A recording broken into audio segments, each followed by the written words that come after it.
Hey everyone, today in this episode we're going to be talking about 3 of my favorite methods to catch fish from the pier. If you use any of these 3 methods on the pier and there are fish at the pier, then you're bound to catch something.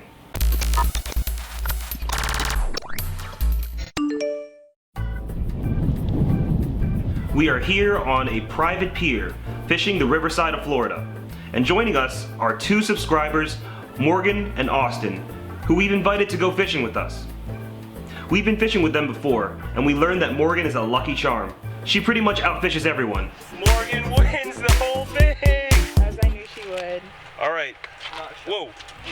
Morgan and Austin will be fishing with the first method we'll be talking about today. Plastic lures. So if you're just starting to get into fishing with little swim baits, I would recommend throwing a 1/4 ounce jig head and a DOA brand swim bait, some flukes, whatever looks like a small little bait fish will work. It doesn't need to be any particular brand. As long as it's a small little bait fish, you should be good. When you're putting the swim bait onto the jig head, we get a lot of questions about this, and I see a lot of people fail on this. So I'm going to show you really simply. First off, see where the hook needs to come out of the bait by lining it up like this and marking it with your finger. Okay? Then when you push the hook through, push it out of where your fingers are, marking it, right? So now it'll sit evenly and perfectly on the jig head. The way ooh, look at that, caught myself. So I like to fish these in a lot of different ways. There's not just one way to fish a swim bait. What we recommend trying is casting it out, letting it sink to the bottom, and just working it back slowly, jigging it up and down. But there are many other ways to do it. You can cast it, let it sink, flip it back up, let it sink, flip it back up, let it sink. You can cast it out, bring it back fast. You can cast it out, let it sink, bring it back fast. There's so many different ways, and I want you guys to try all those different ways. If the fish aren't biting one way, they might be biting another way. Let's see how Morgan and Austin do. Hold up. Oh, that's a giant whiting. Whoa! Oh my goodness. That is like the biggest whiting I've ever seen in my entire life. Catfish when you pulled it No, up. seriously, what even? I thought it was a little redfish. Whoa. I thought it was a little redfish too. That's a big one. Yeah. Oh, Wow. oh man, that's awful. Poop all over you? Oh, it totally did, yeah. No. Awesome. Sweetness. Oh, Eat that, we're gonna eat that. Oh hell yeah, absolutely. You don't. If you weren't, I was. That's Hook it up right here. Do it.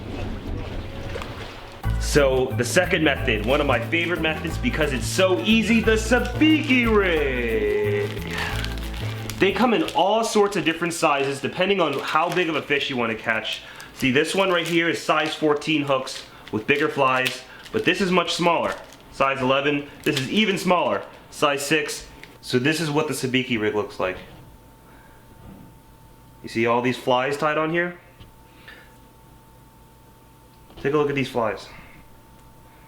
So this bait rig works really well, but depending on where you're from, you may not be allowed to have 6 to 8 hooks. So what I like to do is I like to cut it so that I only use the legal amount. So I would usually just cut it at 2 hooks and then tie a sinker down here. And there's so many ways to fish a sabiki rig. It doesn't just work on a pier, it works all sorts of different places. Because these little flies, they look like little shrimp, little fish. There's a lot of little things that can be shaped like this underwater. And fish love it. You can use bait, or you could not use bait and just use the fly. But I usually like to use bait. The top of the rig is a 2-way swivel, and then it has 6 flies attached. And then the bottom is a snap swivel for a sinker. Now for something this small, I would use a 1/2 ounce sinker. 2 ounce, 3 ounce would be way too heavy. So it's important to match your sinker size. What we're going to be doing today is we're going to be dropping it by pillars, because pillars are a really good source of small bait fish, of barnacles, of lots of different life. And we find that a lot of fish like to hide by the pillars. So it's as simple as baiting this up and dropping it down.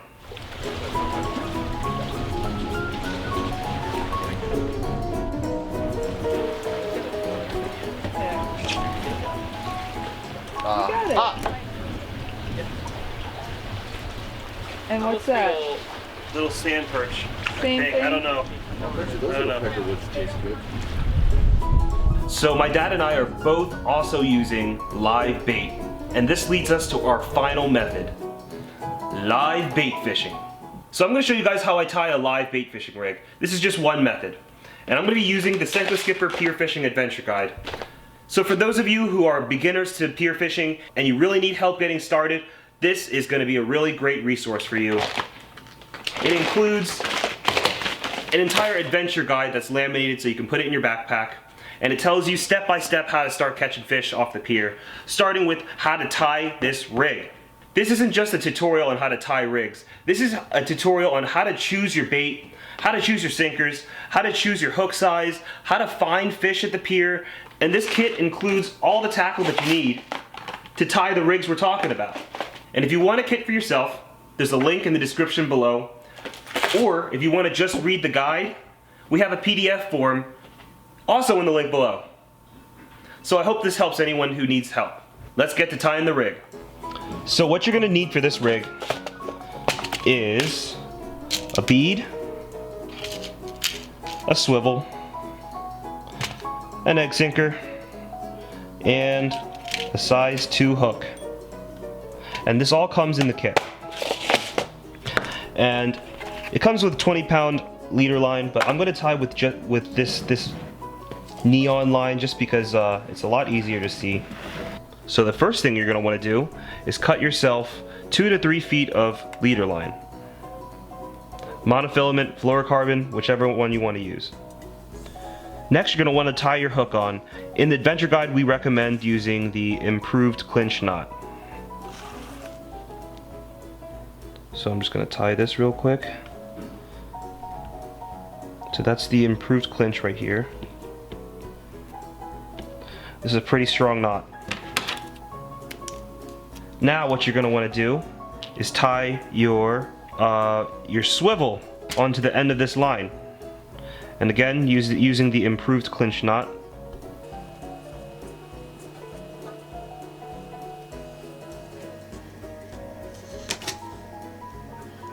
Now you're going to be attaching it to your main line. So this is your spool line, okay? What you're going to want to do is put your egg sinker through. And in the kit we include a 2-ounce egg sinker, which is what I would normally recommend. And we're going to put a bead through. Okay? And I'm going to show you why we use a bead in a second. Now attach this with another improved clinch. Make sure you trim all your line. Okay, so now here's why we use the bead right here. If we didn't have this bead, this would be knocking around on this knot to the point where it might break the knot. So the bead is there to protect it from the sinker and from any line damage. Not necessary, but very helpful. And that's the basic rig right here. So your live bait will go on here, the end of your line, and when you cast it out, right, the sinker will stay in one spot, and the fish is able to be moved around, and predator fish are able to eat it without detecting the tension of the line, since it's stuck on the ground.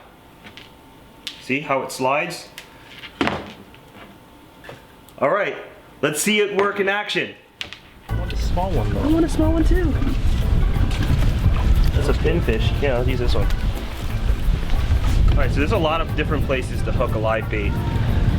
In the nose, between the eyes, on the top lip, on the shoulder, on the back of it. I'm gonna try the back this time. Why? I just feel like I have a higher hookup ratio that way, but I'm not sure.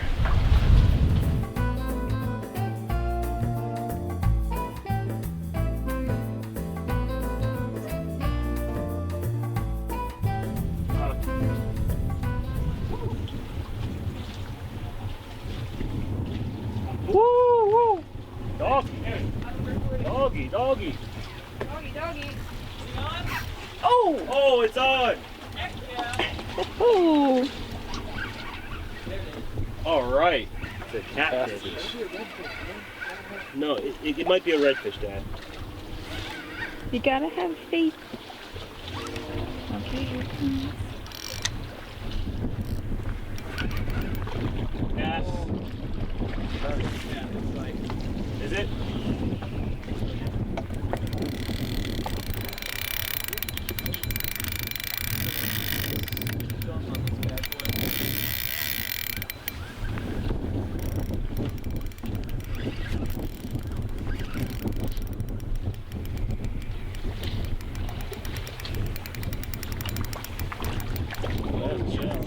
Nice.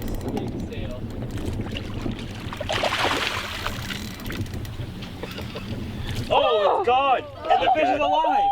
Hit it, dude. Just says, wow, I don't want to touch it. That fish has seen some stuff, man. Oh, look at that slime. Ugh. That big fish is gonna have PTSD. You just spent 60 seconds in a stomach of a catfish. Let it go, let it go. He's done for, man. Oh. Well.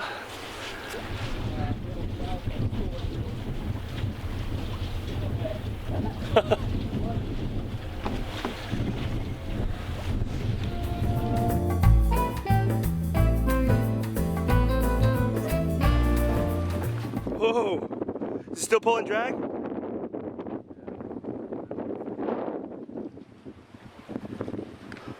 Is it a big fish?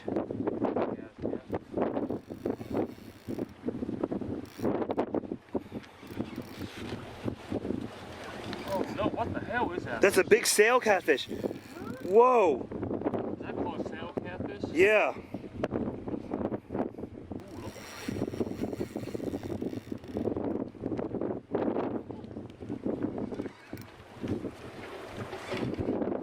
Yeah, don't you want to do it? Oh, we didn't have a rack, did we? No, we don't. Whoa. That's a strong one, huh? That's a big one. Slimy. What do you want to do? Wow, that's a nice looking catfish. Beautiful. Perfect hook, huh? Beautiful. Oh. Wow. Wow. Beautiful. Look at the whiskers on him. Take a picture. So the plastic baits worked really well to catch lots of different kinds of fish. And the sabikis work pretty well. I mean, I caught one fish, but I didn't really try that hard. I know the sabiki will work really well. But the live bait rig, that was getting snatched up left and right. That was very consistent. So I want to take this time to let you guys know, sabiki rigs work really well, but look at how messy they can get. They can get very tangled very quickly. And it's important that you be careful when you're fishing with these. You don't want this to get trapped under the ocean and sea creatures getting stuck in it. So what I suggest is maybe not using all 6 of the hooks and being extra careful when you use a sabiki rig. Another thing that you should note is that after you're done using any line, it's really important that you cut that line up, because a big tangled ball of line will kill a lot of different things in the ocean. So we need to do our part and protect the ocean, because we want to maintain this resource for not just us, but for future fishermen. If you're catching fish left and right and you're keeping them and not eating them, that makes a really big impact on the fish ecosystem. So if you're not eating the fish that you catch, please just throw them back.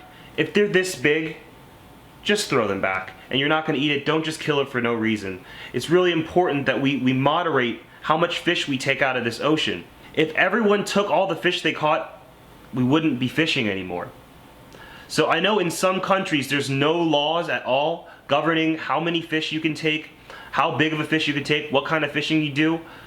But you can make a difference by spreading the word. Don't take the fish that you don't want to eat. And if they're really small, let them go, let them grow. Keep that in mind. I hope you guys enjoyed the episode.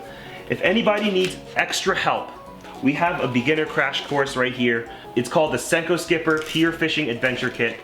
Comes with all the tackle that you need. We just want to help put you on some fish. The link for the kit is in the description below, but we do not ship internationally. I'm sorry. But we have a solution. we have uploaded the PDF. Download and print yourself so that you can have this guide with you anytime you need help. Thank you guys for watching. I'll see you soon.